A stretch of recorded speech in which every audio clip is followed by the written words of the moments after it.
सुनील रामचंद्र मुदिराज, कोळी महासंघाचा जिल्हाध्यक्ष आहे।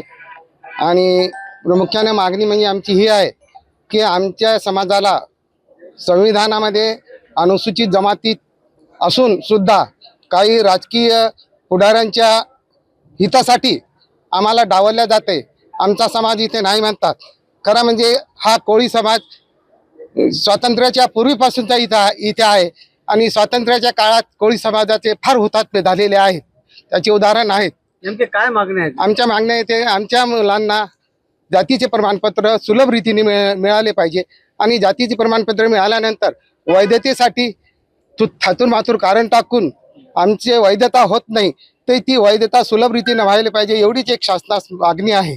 शासनाने आमच्या मागण्या मान्य जर नाही केल्या तर महाराष्ट्रात 78 ते 80 विधानसभा मतदारसंघ असे आहेत जिथे कोळी समाजाची ताकद ही निर्णायक आहे। शासनाने योग्य विचार करून आमचे अधिकार आम्हाला द्यावेत, अन्यथा आम्हाला पुढील निवडणुकीत योग्य ते पाऊल उचलून शासनास धडा शिकवावा लागेल।